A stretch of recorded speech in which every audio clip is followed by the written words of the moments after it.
अगर आप एक रिलेशनशिप में हो और आपके पार्टनर की बातचीत बंद है किसी लड़ाई की वजह से या फिर किसी सिचुएशन की वजह से, उस वक्त हमें क्या करना चाहिए? नमस्कार दोस्तों, मैं हूँ श्रावण। आप देख रहे हो श्रावण की बातें। कहते हैं कि हम जब हमारी ज़िंदगी में दुखी होते हैं या परेशान रहते हैं, तब हम एक ऐसा इंसान हमारे ज़िंदगी में चाहते हैं जिससे हम बात करके खुश हो सके, जिसकी हम थोड़ी केयर कर सके, जिसके साथ हमें बात करना पसंद हो, और इसी वजह से वो भी इंसान हमारे साथ खुश रहे। इसीलिए तो हम रिलेशनशिप में रहते हैं। यानी कि रिलेशनशिप में रहने का कहीं ना कहीं यही हमारा मतलब होता है कि हमें सपोर्ट मिले, हम उस इंसान को सपोर्ट करें, हमें प्यार मिले, हम उस इंसान से प्यार करें, हमें हैप्पीनेस मिले, हमें खुशी मिले। तो हम रिलेशनशिप में खुशी के लिए ही रहते हैं, हैप्पीनेस के लिए ही रहते हैं। आज हम जिंदगी में जो भी काम कर रहे हैं, कहीं ना कहीं तो हम यही चाहते हैं कि वहाँ से हमें सुकून मिले। अगर आप ये वीडियो देख रहे हो तो आपकी ये एक्सपेक्टेशंस है कि इस वीडियो को देखकर आपको सुकून मिलेगा। आज आप किसी के कांटेक्ट में रहने की कोशिश कर रहे हो।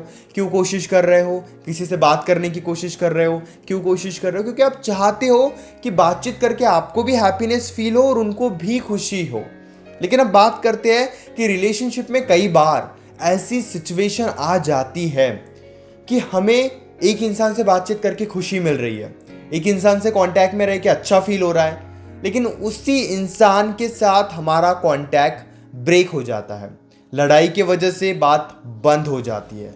जो खुशी हमें मिल रही थी या हम जो खुशी उस इंसान को देने की कोशिश कर रहे थे, अब हमारे पास कोई ऑप्शन ही नहीं है। हमें खुशी नहीं मिल रही है, इसलिए हम काफ़ी ज़्यादा परेशान हो रहे हैं। उस इंसान की आदत लग गई है, इस वजह से हम काफ़ी ज़्यादा परेशान हो रहे हैं। अब सिचुएशन को समझने की कोशिश करते हैं।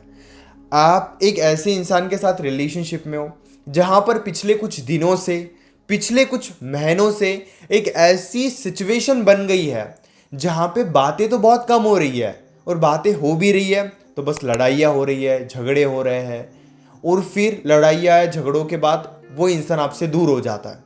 वो इंसान आपके बिना अपनी ज़िंदगी को जी रहा है। उस इंसान की ज़िंदगी सही चल रही है, कैसी भी चल रही है आपको तो नहीं पता, लेकिन आपकी और उस इंसान की कोई बात नहीं हो रही है। आप दुखी हो, परेशान हो। 10-10 दिनों के लिए पार्टनर दूर हो जाता है, 15-15 दिनों के लिए पार्टनर दूर हो जाता है, और कुछ कुछ केसेस में तो 20-20, 25-25 दिनों के लिए पार्टनर दूर हो जाता है एक फाइट के बाद। तो क्या ये एक हेल्दी रिलेशनशिप है? बिल्कुल भी हेल्दी रिलेशनशिप नहीं है। पहली बात तो खुद को बेवकूफ़ बनाना बंद कर दो कि वो इंसान मुझसे प्यार करता है, उस इंसान की मजबूरी रही, वो इंसान दूर रह के भी मुझसे प्यार करता होगा, मेरे बारे में सोचता होगा। ये सारी बातें आपको अंदर ही अंदर कमज़ोर ही करेगी। अब एक एग्जांपल मैं आपको देता हूँ।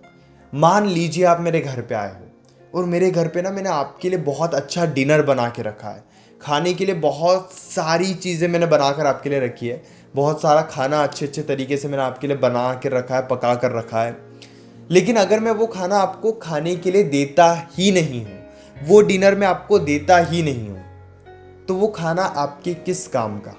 ना उस खाने से आपकी भूख जाने वाली है, भूखे पेट आप सोओगे तो आपकी तबीयत खराब हो सकती है। अब दूसरे दिन आपके अंदर वो एनर्जी नहीं रहेगी। यानी कि हाँ, मैंने आपके लिए बहुत अच्छा खाना बनाया था, बट मैंने वो खाना आपको दिया ही नहीं। तो नो डाउट आपको तो सोते वक्त भूखे पेट ही सोना होगा। इसी तरीके से, बिल्कुल इसी तरीके से, अगर कोई इंसान के मन में आपके लिए प्यार है, कोई इंसान के मन में आपके लिए रिस्पेक्ट है, लेकिन अगर वो इंसान वो प्यार, वो रिस्पेक्ट, वो टाइम, वक्त आपको दे ही नहीं रहा है, तो आपके किस काम का उस इंसान का वो प्यार? सोच सोच के परेशान होते रहोगे कि उस इंसान के मन में प्यार है लेकिन वो प्यार करता नहीं है। प्यार वो होता है जो जताया जाता है। प्यार वो नहीं होता जो मन के मन में ही रखा जाता है। अगर वो आपसे अटैच भी है, अगर वो आपको याद भी करते होंगे, अगर वो आपसे प्यार भी करते होंगे, लेकिन अगर वो आगे आकर आपसे बातचीत ही नहीं कर रहे हैं, या फिर जब आप आगे जा रहे हो तो वो आपसे बातचीत नहीं कर रहे हैं, तो ऐसे प्यार की आपको कोई ज़रूरत नहीं होती है। आदत लगने की वजह से, अटैचमेंट की वजह से आप दुखी रहते हो, वरना उस इंसान के अंदर वो हैप्पीनेस है ही नहीं कि उस इंसान को पा लिया आपने तो आपकी ज़िंदगी बन जाएंगी।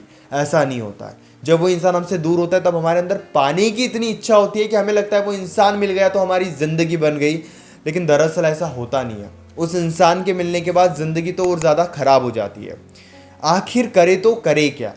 हम ऐसे इंसान के साथ फंस ही गए हैं, अटैच हो गए हैं, आदत लग गई है, चाहे जो कह लो, लेकिन ना उस इंसान को छोड़ने का मन कर रहा है, साथ तो रह नहीं पा रहे हैं। तो यहाँ पे सबसे पहले एक डिसीजन लेने की ज़रूरत है। डिसीजन लेने में टाइम लो, सिचुएशन को थोड़ा एनालाइज करो, लिखना स्टार्ट करो एक नोटबुक पर। एक तरफ उनकी अच्छी बातें लिखो, एक तरफ उनकी बुरी बातें लिखो। आप इस रिलेशनशिप से कितने खुश हो और कितने दुखी हो, ये लिखना स्टार्ट करो, ये सोचना स्टार्ट करो। सोचो, आपको सोचना पड़ेगा कि आप इस रिलेशनशिप से कितने खुश हो, कितने दुखी हो। इस वीडियो को 1 मिनट के लिए पॉज करो और आराम से बैठ के देखो कि सच में आप कितने खुश हो आज अंदर से और कितने दुखी हो। आपके दुख के बारे में उस इंसान को ठीक से पता भी नहीं होगा। आज आप ये वीडियो देखकर परेशान हो रहे हो, ये भी बात उस इंसान को पता ही नहीं होगी। उस इंसान के सामने जाकर आप रो रहे हो, फिर भी उस इंसान को फ़र्क नहीं पड़ रहा है, तो उस इंसान को आपसे आपके दुख के बारे में पता ही नहीं होगा। और यही एक सच्चाई है। अगर एक ऐसी रिलेशनशिप में आप फंस गए हो तो यहाँ से निकलने पर ही ध्यान दो। निकलना तो चाहते हैं, लेकिन निकले कैसे? सबसे पहले तो उनकी ज़िंदगी में क्या चल रहा है, क्या नहीं चल रहा है, ये जानने की कोशिश ही मत करो। लेकिन मैं आपको यहाँ पे और एक बात समझाना चाहता हूँ। आपके साइड से कोई गलती हुई है, आपने उनका दिल दुखाया है, आपने उनका विश्वास तोड़ा है, आपने उनके फीलिंग्स इमोशंस के साथ खेला है, या आपने जानबूझकर उनको हर्ट किया है, तो आपको आगे से जाकर माफ़ी मांगनी चाहिए। आपको सॉरी कहना चाहिए। अगर आपकी गलती है तो आपको रिलेशनशिप को बचाने की कोशिश करनी चाहिए, एक लिमिट तक ही। 1 हफ्ते से आप सॉरी सॉरी कह रहे हो, वो नहीं समझ रहे हैं, तो भी आपको एक डिसीजन लेना होगा कि मेरी गलती थी, शायद मेरी ही गलती थी, और मैंने इस गलती के लिए उनसे माफ़ी भी मांगी, बट वो समझने के लिए तैयार ही नहीं है। तो मैं एक फ़ैसला लेता हूँ कि मैं अब अपने लाइफ पर ध्यान दूंगा, मैं अपने आप को स्ट्रॉन्ग बनाऊंगा, मैं अपने आप को स्टेबल बनाऊंगा। और इफ़ इन केस अगर उनकी ही गलती है, उन्होंने ही बातचीत को बंद कर दिया है, वही बातचीत नहीं करते हैं, वो हर 10 दिनों के बाद, 15 दिनों के बाद आते हैं, या हर 2-3 दिनों के बाद वो बात करते हैं, नॉर्मली बात करते हैं, बात होती है तो ठीक है, नहीं होती है तो ठीक है, यानी कि कुछ भी होने से उन्हें फ़र्क ही नहीं पड़ता है। कुछ भी होने से, कुछ भी हो रहा है उन्हें फ़र्क नहीं पड़ रहा है। परेशान हो रहे हो, उन्हें फ़र्क नहीं पड़ रहा है। दुखी हो रहे हो, उन्हें फ़र्क नहीं पड़ रहा है। तो यहाँ पे अब आपको फ़र्क पड़ना चाहिए कि उन्हें फ़र्क नहीं पड़ रहा है तो आपको फ़र्क पड़ेगा, और अब खुद के लिए फ़र्क पड़ेगा आपको। आप उनके इमोशंस के लिए, उनके प्यार के लिए खुद को इतना दुखी करके नहीं रख सकते, और अगर आप करके रख रहे हो तो फिर आपको दुखी ही रहना होगा। समझदारी किस बात में है? समझदारी बात है, एक डिसीजन लो कि अगर रिश्ता बहुत ख़राब हो गया है, वो समझने के लिए तैयार ही नहीं है, तो फिर दूरी आप बनाओगे। और इफ़ इन केस अगर आपके बीच में बातचीत हो भी रही है, तो धीरे धीरे खुद को स्ट्रॉन्ग बनाओ। उन्हें ये एहसास दिलाना स्टार्ट कर दो कि अगर ये रिलेशनशिप में सब कुछ ठीक है तो मैं आपके साथ रह सकता हूँ या रह सकती हूँ। लेकिन अगर ये रिलेशनशिप में इतनी ही प्रॉब्लम्स होती रहेगी, इतने ही इश्यूज़ होते रहेंगे, तो मेरे लिए बहुत ज़्यादा मुश्किल हो जाएगा इस रिलेशनशिप में रहना। इस तरीके की आपको समझदारी दिखानी होगी। देखिए, अभी भी मन में कोई डाउट है, डायरेक्टली आकर आप मुझसे डिस्कस कर लीजिए। व्हाट्सएप पर आप मैसेज कर सकते हो 9834250097। ये कम्प्लीटली सेफ और प्राइवेट है। हमारे बीच में कॉल पर हम जो भी बातें डिस्कस करेंगे आपके रिलेशनशिप से रिलेटेड, मैं आपसे ही बात कर रहा हूँ, आपसे रिलेटेड जो भी प्रॉब्लम हम डिस्कस करेंगे वो कम्प्लीटली सेफ और प्राइवेट ही रहेगी। एक सही कदम, एक सही इंसान से बातचीत करने से आपको काफ़ी क्लैरिटी मिलेगी। दोस्तों से बात करते रहोगे, फैमिली से बात करते रहोगे तो उलझते चले जाओगे। अगर सच में खुद को सुलझाना है, एक सही तरीके से आगे बढ़ना है, तो राइट एडवाइस की भी ज़रूरत रहती है। मैं आपकी पूरी मदद करूँगा, मैं आपकी कोशिश करूँगा कि मैं आपको सही तरीके से गाइड करूँ। व्हाट्सएप पर मैसेज कीजिए। पेड कंसल्टेशन के लिए हमारे बीच में जो भी कॉल पर बातें होगी वो सेफ ही रहने वाली है। इंस्टाग्राम भी अगर आप यूज़ करते हो तो इंस्टाग्राम पर भी आप मुझे ज़रूर फॉलो कर लीजिए। वहाँ पर भी मैं काफ़ी अमेजिंग वीडियोज़ बनाता हूँ। Thank you so much.